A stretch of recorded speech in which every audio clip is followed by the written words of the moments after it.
Hey, I want to tell you a quick story here real quick. We went up to the Harlowton Train Museum for their open house and their major fundraiser that's taken place for this season. We were invited to show up and show off some of our portable layouts and things like that and meet the people. Well, this video is just a story of everything that took place this past week, getting ready to go up to it. So it's just a bunch of clips that slowly move forward in the story. It's a little eclectic. People might call it a vlog. Stick around and check it out. I'm Ron, Classic Model Trains. Here's another week in the life right here. Welcome to today's video. We, the club, and me are getting ready, the club, the train club, the Second Chance Model Railroaders. You remember we talked about this. We're getting ready to go to our first event. We're going to the Harlowton Railroad Museum's open house party, which is taking place on Monday. That's why this is happening a day late, because I wanted to show this to you. You know, I got a ton of stuff to get done. I'm working on a lot of things this whole week to get ready for this. Let me show you what we've been up to. Since I just bought this little beauty here a couple months ago, it needs to have the initial tune-up. We don't know how many miles have been on whatever's in here. So I need to put spark plugs, cap and rotor, wires, fuel filter, air filter, belts, things, just wear items that people neglect. New tires, put on it, get it ready to be on the road. It's always cheaper to work on it at your house than it is out on the road somewhere. What is that? I still got the Tyco layout. We still got to get the scenery secured to it somehow. Remember, security is no accident. Oh, it's locks keep an honest man honest. That's what it is. Well, here's the Tyco layout in its fourth different variation right now. I was cleaning the track up yesterday. Come to find out I had two connections where I had the pin wasn't engaged with the track and the track was laying on top of the pin. This area right here, then you got to take all the dang nails out to lift it up. Oh God, I did it twice. I keep trying to redesign the town. I didn't like how the buildings had sidewalks alongside of them, because to me the town, the buildings, they're supposed to touch each other. That's what all my downtowns look like, not this. That's weird. That's where bad people hang out at and do things. I finally got a design that I like with the roads that are the way that they were. Of course, they're not painted yet because I didn't know where I wanted the buildings. This has taken forever. Absolutely forever. So there's this fella named Winston Link. He sat around and filmed a bunch of train stuff back in the day, took pictures of it. He also made audio recordings. Somebody's uploaded these audio recordings from a record. He sold records and it's on YouTube. Is it the family? I don't know. Well, it's fine enough that I can sit there. I'm not getting paid whenever we're set up, so I feel like I can use these recordings without any copyright infringement, because we're just out there in the crowd playing. Oh, maybe we are, I don't know. But I don't want to have internet whenever I want to play these recordings. So I wanted to sit around and record the audio, because that's all it is just audio recordings of the picture. I wanted to get it off of YouTube, and I wanted to make a computer file of it, and oh my God, an MP3 so I could store it on my phone. You think that I wanted to launch a rocket to the moon or something like that? So I'm a Mac guy, and Mac's got a bunch of extra built-in securities to them compared to Windows-based stuff. So I had to use a mixing board with a digital input going into this computer over here. I played the recording over here. Took an hour to figure out and asking the Google machine how to set it up to make this one here with Audacity record it. This is what the Audacity program looks like right here. Turn it into an MP3 file and then airdrop it into my iPhone 8. So now we've got a Bluetooth speaker and my old phone that I used to film on. And then we're just gonna have this being played underneath the layout. And I wasn't sure it was gonna work. So I had to record it in real time too. So it's 48 minutes. Hold on, we can turn it down. Just ambient noises. And there's 3 more albums out there. So right now I've got 48 minutes worth of audio on this one. I'm gonna knock it out and keep recording these things because we've got a show coming up here this coming Monday. Today is Thursday, so I'm actually ahead of the game because I'm 4 days away. Usually I'd be doing this Sunday night. So I am learning stuff as time goes by. Steam engine sounds. So I'm glad I figured this one out. One more thing checked off the list of things to do for us to go to do a show out in the public. Today's the second Saturday of the month. That means we're having our meeting day. Today, we're having the meeting here at my place. So I got to clean everything up here before the boys show up, so that way it looks like I'm a neat and orderly person. This is all because of you, for the most part. I've made this list here that I'm almost done with. Didn't realize you need so much stuff just to pack up, just to go do a train show. Goodness gracious. I want to make a whole bunch of leveling blocks. So it'll be 1.5 inches, 3/4 of an inch, and 1/4 of an inch. 3.5 by 3.5. So when we set up tables or layouts and the ground might be unlevel, what? Oh, this? Yeah, this is my summer haircut. Something to try. And I heard if I don't like it, it only takes a couple weeks and it won't happen anymore. So quit looking at it. In case the layouts are unlevel, we can use these leveling blocks. And I got a bunch of scrap wood, so I'm going to knock this out. Trying to get as much done here before the day turns into 110 degrees, because we're having our heat wave finally. We've got to do some emergency surgery here. This is an MTH. It's a Burlington ABA. And this power roller here, the pin came out of it.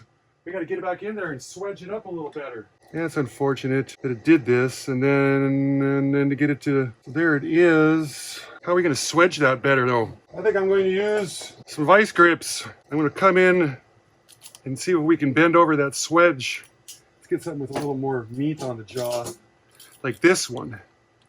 So we can crush it, crush the swedge. Okay, it feels like it's still rolling. Yes, it is. Test runs.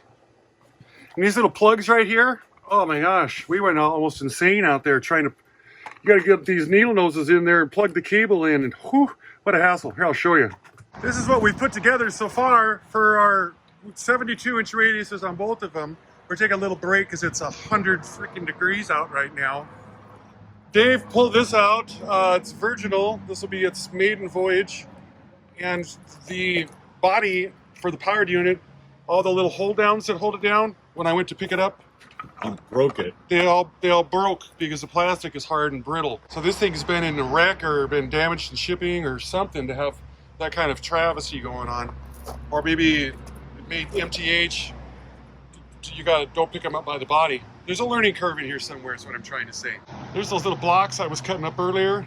This table is level. Oh, it's so nice. Usually it's all bumpy up and down, and Dave's just beside himself now because his pretty locomotive's having problems. We got the ZW250 out. We're getting ready to juice it up, see if this thing's gonna spark, go up in smoke, or run. So I got the juice applied to it here.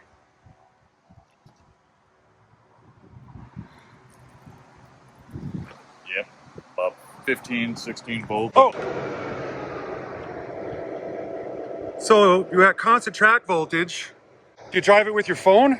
Nope. You got a handheld or thing for it? Nope. How are we gonna drive it? So you bring it down, and then bring it back up, and that battery will keep it up. Oh, well. Oh, it's even puffing. Or it's on fire. You want to dump a lot in there. I think you're being sarcastic. Put this on the track, moved it back and forth a couple times, and then the smoke just started pouring out of it. And like under here part. So thank God I know a guy. See if we can get that fixed. Dave's gonna get his passenger cars on here and we'll do some test runs on our loop, make sure it's doing what it's supposed to do. E-tracking, because the trailer's new and I haven't got around to putting all the E-track in. We got some extra labor, so we're putting it in there. This is the first time we're taking the show on the road. So lots of little things to get done here. Well, I got into this thing here and the E-unit fell apart and the drum was in there cockeyed. This black wire right here is where you get your main power at. And then looks like we got that so hot that the wire came off from the input. I don't know what I did, but the E-unit, she opened up on me or something. The drum fell out. Golly, what do you do? So I'm gonna fix this up and get it going again. Little E-unit repair. Easy peasy now, after you've got a few under your belt for sure. We are about halfway through the video. Right now is an excellent time to do this week's Classic Model Trains Classic Model of the Week. Do you guys know who this is? If you do, type in the comments down below. If you don't, hang out. I'll let you know who she is in the end. Let's get back into it. Well, it's Monday morning now. All the chores are done. We're all hooked up over here. So I guess we'll just be standing by for Dave and then we're gonna hit the road. We have made it up to the Harlowton Train Museum. It's 1100 billion degrees out. And I keep pouring water all over my shirt, so I'm trying to stay cool. I overheated just a little bit earlier today, having a heck of a time. See if I can give you a tour of this thing before it gets getting. This here's the north side of the depot. Looks like it's got a new roof on it, it's fresh paint, and it looks amazing. Very, very nice. This is for the Milwaukee road. They got this beautiful shed roof built over this passenger car. From what I understood, they received a grant to start restoring this thing. Oh, it's heavy.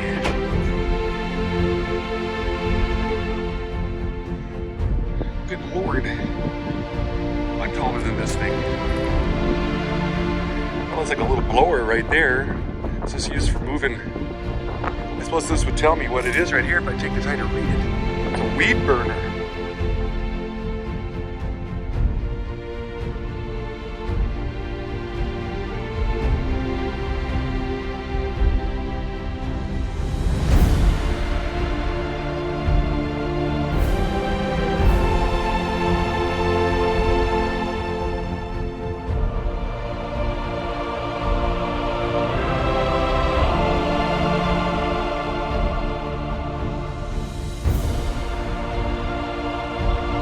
Here, that's about a quarter mile away. It's all that remains of the Roundhouse. Looks like it might have five stalls on it.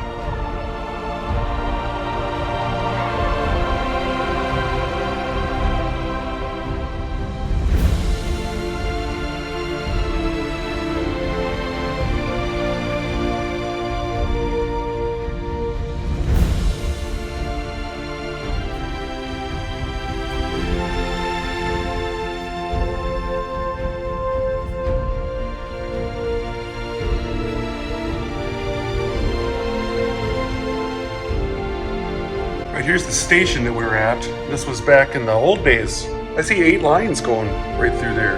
Oh, it says this is 1978 when this was taking place.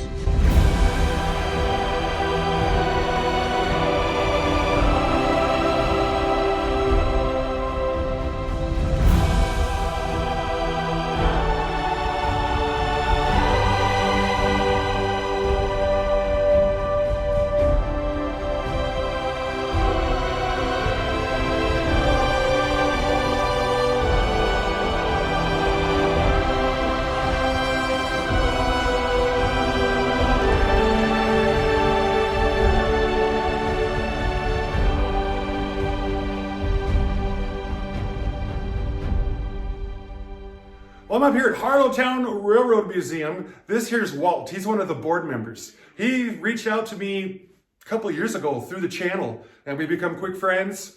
And he became the board member up here, and he's also a member of the Helena Model Railroaders Club that's out there. Remember the Marks locomotive that got redone for the Christmas themed one? Well, that was donated to the museum, and then it ended up, I fixed it up, and then I sold it. And then I donated the money to the museum. And that kind of sort of brings us to what's going on here today. They're having another fundraiser today. That's why we brought the one of the model layouts with us. And they're having a pulled pork roast going on. And they're selling models, trains also from things that get donated to them. That's how they're keeping this beautiful facility going. And Walt and the board come together. They made this fancy certificate for me here. Because we appreciated the significance of the donation that Ron made. Demonstrates that we've given him a lifetime membership, and he's got a little miniature copy here for his wallet, and a nice one he can maybe put on his wall and frame up nice. And with lifetime membership, you get a t-shirt. So I've got a special t-shirt that I had to run out and have made for Ron because I'm Sasquatch size. He's about 6'8" and I'm about 5'9", and it's not showing it in the picture, but I'm standing on a stool. We put him on a apple box. Otherwise, so level, he'd be like down to here, right up to his armpit. But we just want to say thank you, Ron, for all that you've done for the museum here. And so I'm going to present you with that. Well, thank you very much for this. And then your little mini one for your wallet. And then a Sasquatch size t-shirt. So large, tall. Yeah. And then I showed up today and he goes, "Hey, I got your t-shirt." And I go, "Oh, you rooted through your stash?" "No, I custom made this one for you." Yeah, we had to order it special in for That's you. fantastic. But we got it. So, thank you very, very nice. Thank you very much. And we appreciate Ron's promoting the museum here. We're a nonprofit and try to keep things going, but here in Harlowton, we've got one of the finest Milwaukee Road museums in the country. One of the largest libraries west of the Mississippi. So come and see us, and thanks again, Ron. Appreciate you. Thanking you. Walt's also the one I got that little mini lathe from. He found it, thought of me, said, hey, here. So now I got to use it and get into doing live steam or something, I suppose. Yeah, there you go. They said that the supper's almost on the table out there, so we're going to go get ourselves in line. Yum. This place had some wonderful little ladies that came out there and cooked up that food, served it up in the heat. It was like 98 degrees and we were dropping like flies out there, but I think the whole town showed up. There was a great turnout. $10 a plate. It's a fundraiser for the museum. Well, we showed off this museum quite a bit. Let's take a look at what we're running up there for our O-gauge stuff.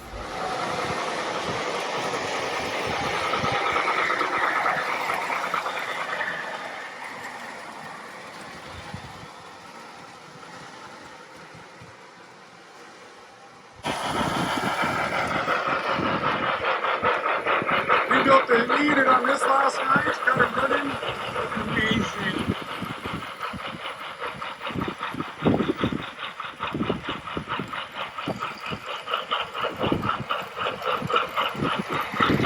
Think how long this crazy thing is. Oh, turbine. Running rockets.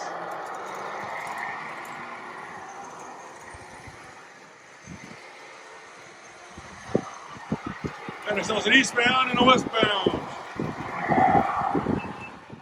Well, the show, hour and a half, hour 45 minutes in. Now it's time to take it all apart, put it in the trailer.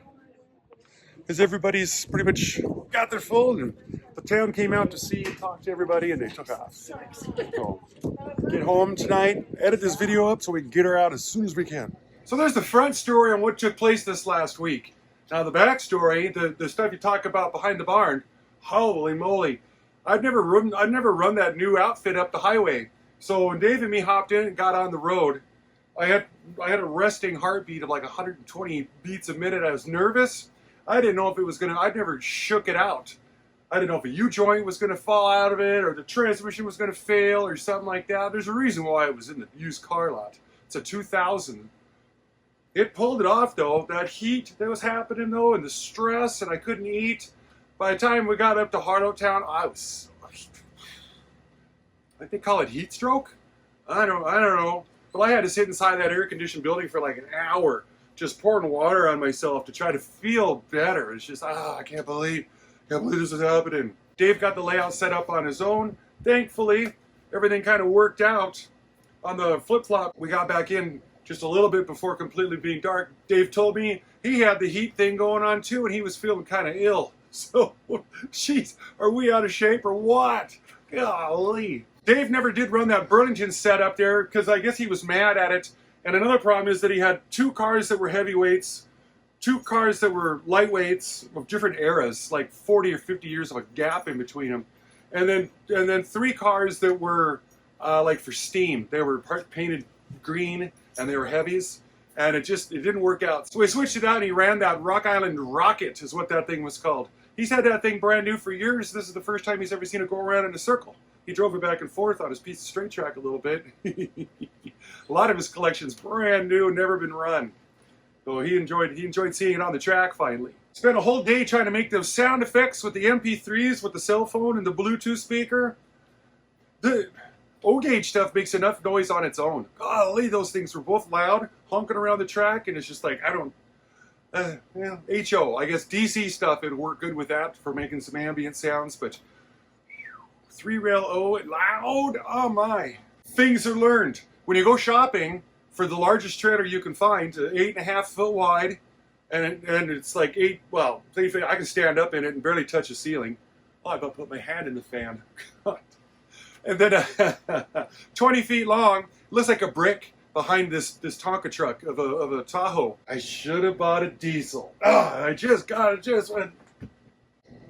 Maybe the little lady can take that one over. She wants a bigger rig. And then I can go buy me a Suburban diesel.